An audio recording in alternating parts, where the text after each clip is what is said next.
What is up, guys? Welcome to my review of the latest of the Marvel Cinematic Universe, Captain America: Brave New World. Now, right off the bat, I have been fighting the cold from hell all this week. I'm sure you've noticed it in previous videos, but my voice is getting even more gravelly as the week goes on, so apologies. I don't usually have this grit. It's a little bit more velvety when I talk, but we'll get through it. We'll get through it. Anyway, Captain America: Brave New World is a movie that I've certainly had on my radar, but as with pretty much everybody else that has kept up with the production of this movie, have been extremely concerned. You know, this is one of, if not the last movie of the Bob Chapek era of Disney, where they turned into a turn and burn company. It was more about quantity than it was quality. We all noticed a significant drop in the consistency, especially in the MCU, and this film went through massive reshoots. The whole film was shot and was being edited, and then when Bob Iger took back over Disney and gave a lot more creative freedom back to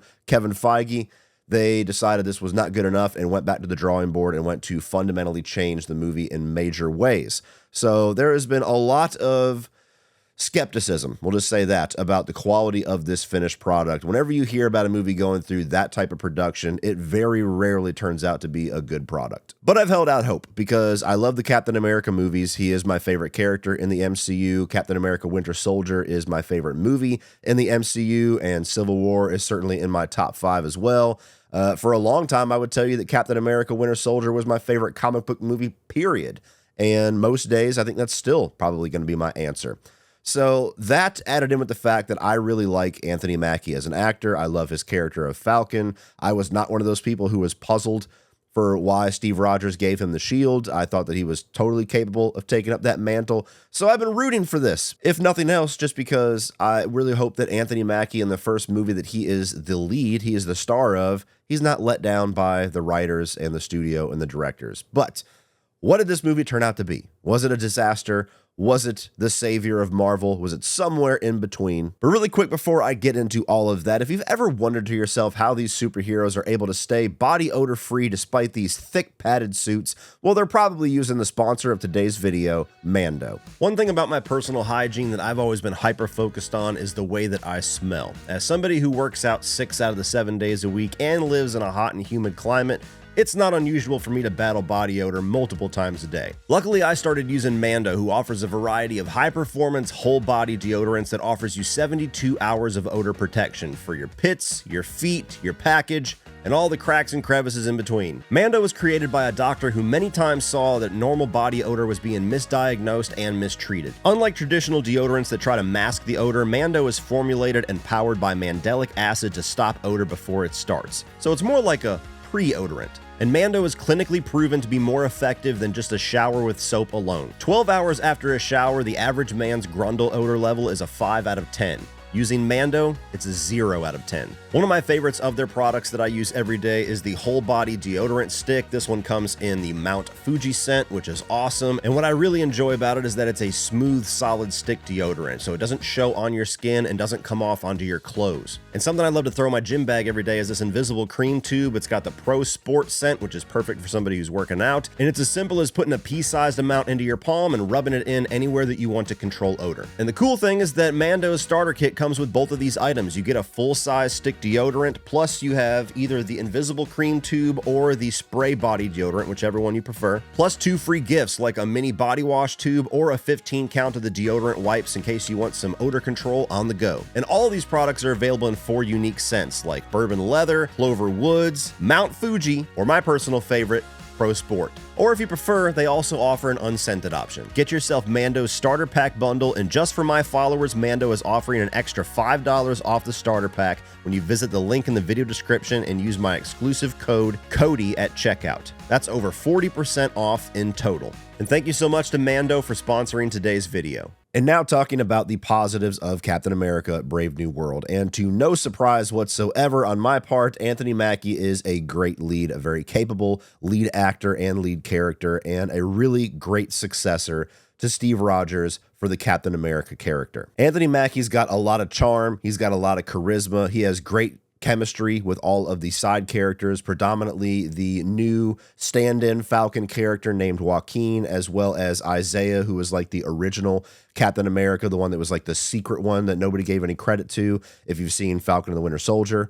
And I think that he just does a really great job at proving why he's capable of being beyond just a side character in a movie, but also why Sam Wilson is the successor to Steve Rogers, why he is the one that deserves that shield, and why he is a very capable person to carry on the Captain America moniker for the rest of however long we have with this version of the Marvel Cinematic Universe. He does really good in the action scenes, even though he doesn't have the super serum. They do a pretty good job at keeping the action grounded enough where you could believe somebody with extensive training could still kick ass like this. It doesn't seem like it's implausible that him not having some kind of superhero element to him is able to survive a lot of these situations. His suit is awesome. I really like the combination of the Captain America shield and colors with the Falcon wings, and they bring a little bit of Wakandan technology into it in this one. So some pretty cool little technological advancements that he has, some little moves and powers that he gets to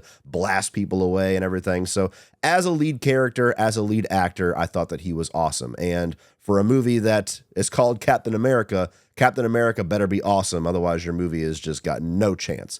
I thought he was great. Speaking about the side characters, aside from just having really good chemistry with Anthony Mackie, I did like the character of Joaquin. I hope that we get to see more of him. I don't really know if he's an established character in the comics. My comic book knowledge is pretty limited, but I enjoyed him as the sidekick character. I was worried that I was going to miss Bucky, and I was going to wonder who's this random guy and why didn't we just get Sebastian Stan in here? And I didn't feel that way at all in the movie. So he was a great co-lead for Captain America. Isaiah Bradley, I think, is the most interesting character in this entire movie. And I'm somebody who was massively hyped for Falcon and the Winter Soldier, the Disney Plus series, and I was really disappointed in it. But he's one of those elements that definitely had some intrigue from that show. And I think that the way they utilize him in this movie actually makes Falcon and Winter Soldier even better, and makes the whole theme and the point of what his character stood for in that little limited series hit even harder with where he goes here. So I hope that we get to see a lot more of his character going on. And I actually thought Harrison Ford was a great replacement for William Hurt, rest in peace, for Thunderbolt Ross. Now, I do think that William Hurt could have pulled this role off very well if he was alive whenever they got to this side of his character, but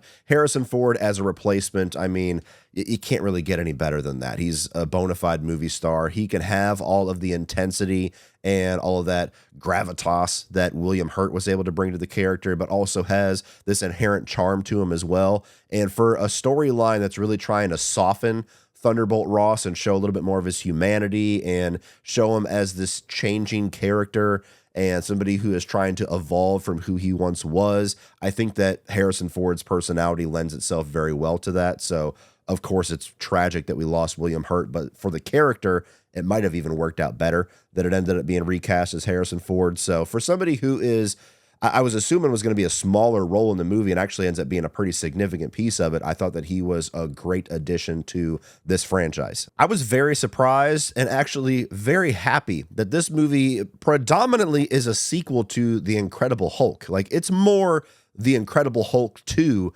than it is Captain America 4. And for most people, that's probably going to be a negative. For most people, that's very bizarre. But for me, I've always been a big fan of that movie, and I've always been a big defender of it. It's always ended up very high in my Marvel ranking. So the fact that we're finally paying off some of the things that were left hanging in that film, some of the things that should be significant in that movie that were never really addressed, we're finally starting to address them. I really enjoyed that. And so if you're somebody who has been waiting ever since literally the second film in this universe for us to pick back up on some of those plot threads, today is the day. And along those same lines, I appreciated that this movie, for the first time in probably the last couple of years, it feels like they're really starting to pull all of these dangling plot threads back together and bring us back to center with the Marvel Cinematic Universe. Because with this film, we're not only following up Endgame and the Captain America trilogy. We're following up the Incredible Hulk. We're following up Eternals.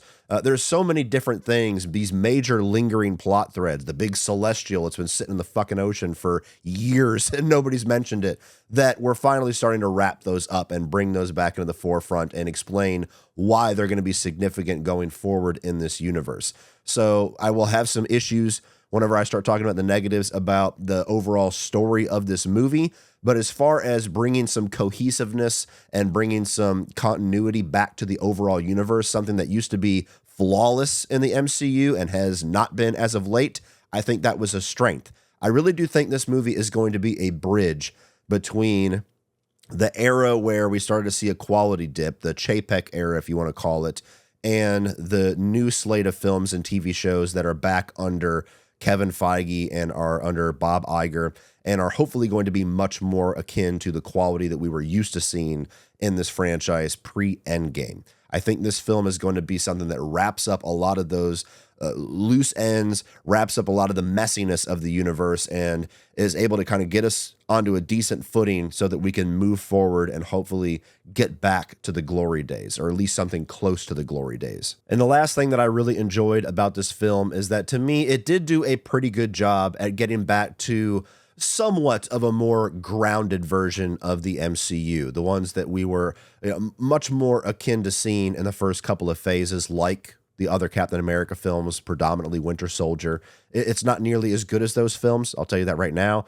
but despite having some very fantastical elements in here, despite being much more large in scale with some of the things that are happening, it still felt like the more grounded side of this universe that I really appreciate more than the bananas side of it more times than not. So if you're somebody who really likes the Captain America films for that style, I think they recapture a decent amount of that with this one. Moving on to the mixed, I'm going to have both of the villains of this film. And one of which might be a spoiler, but the other one has been plastered all over every single one of the posters.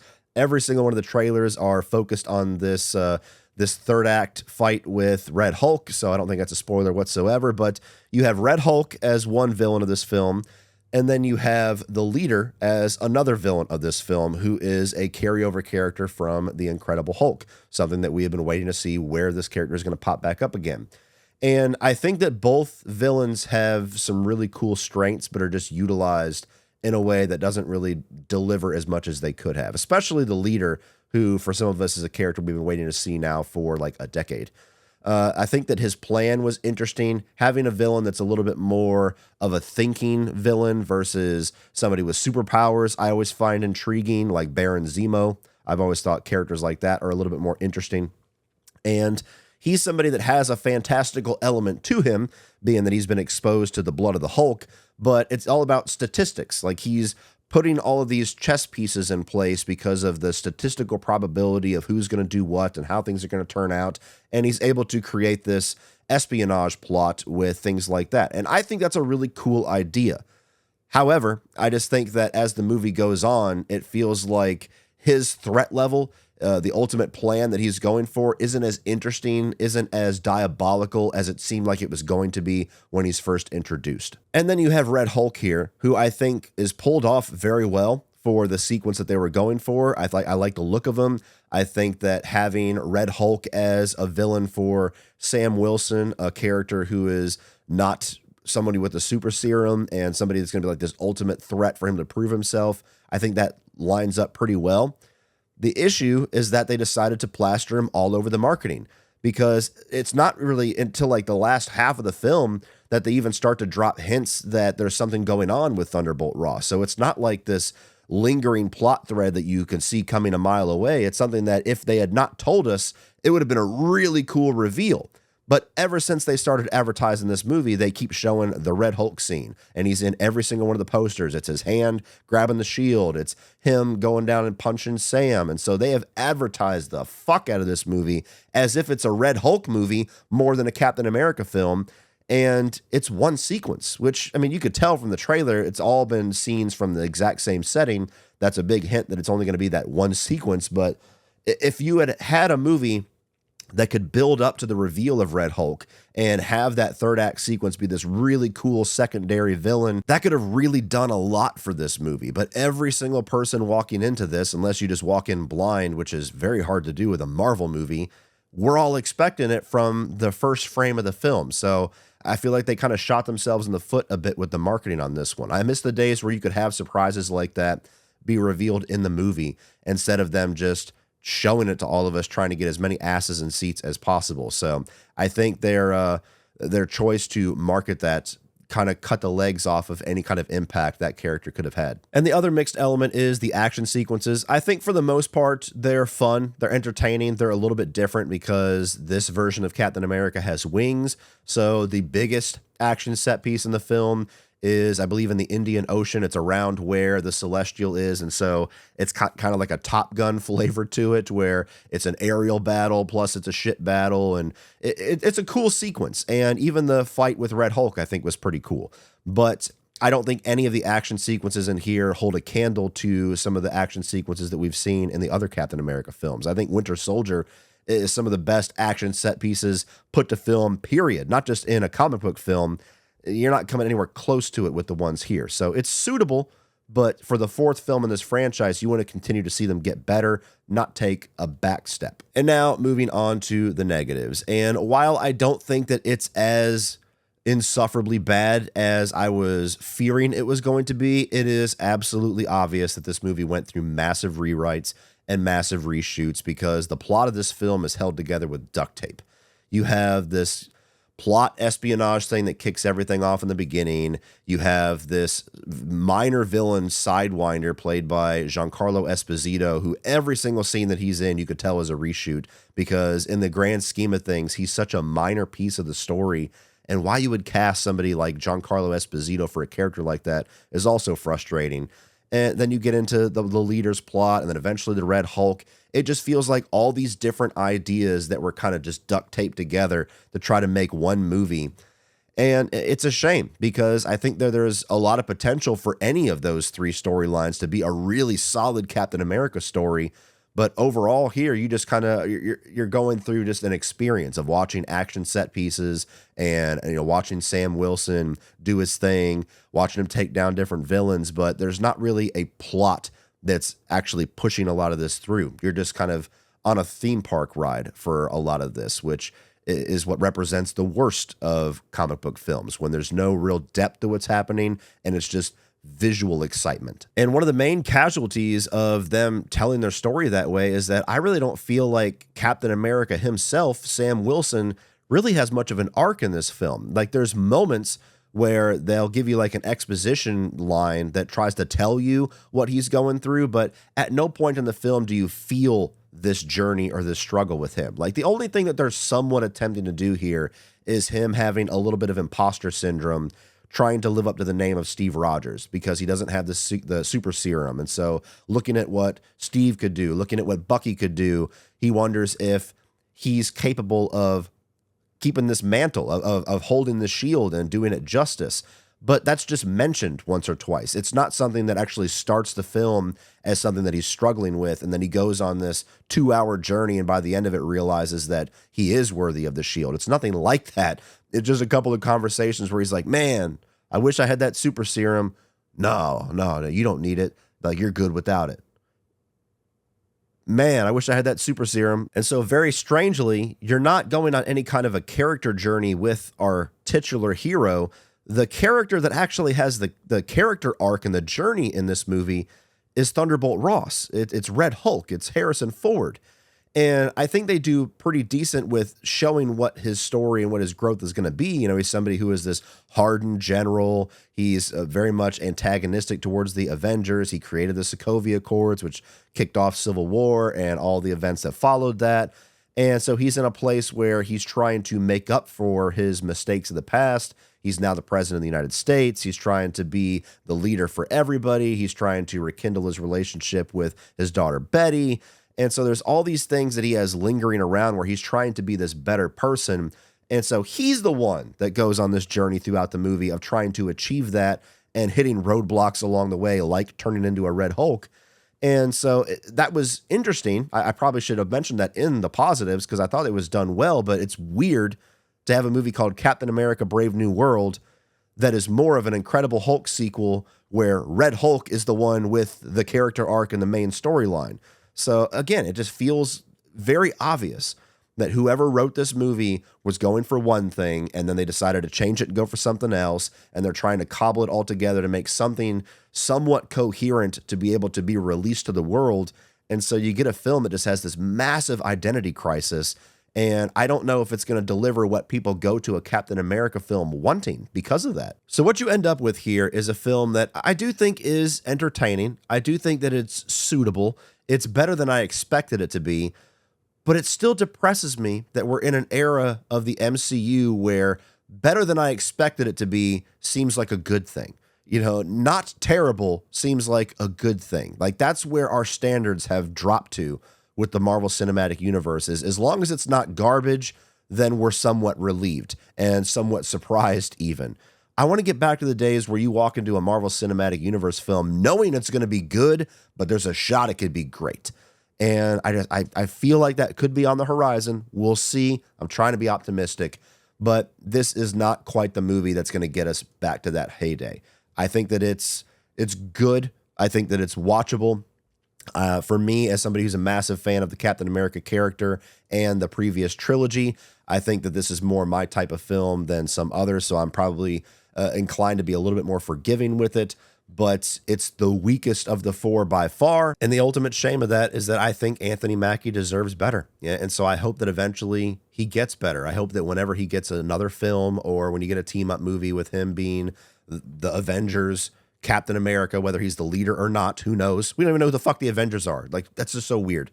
But whenever he does come back, I hope that he gets better because his acting, his charisma, his charm, and what he brings to the Captain America character, I think deserves better. So overall, guys, if you're a fanatic of this universe and you want to see everything in the theaters, you're probably already on your way now, or you've already seen it. If you've been on the fence, if you're a massive Captain America fan, I think there's enough cool stuff here to merit a ticket price. But if you're somebody that hasn't been overly impressed with the universe for a while and you're totally cool watching it at home, there's nothing in this movie that's like a must go out and see it now. So you're totally cool waiting for it to hit Disney Plus probably in like 3 weeks. Well, that's it for this one, guys. If you enjoyed that, please click over here for all my 2025 new release reviews. I'm also going to put a tier list up here where I did a prediction video of all the 2025 new releases. Please like, share, hit that subscribe button so you don't miss anything in the future. Be sure to check out Mando in the video description below.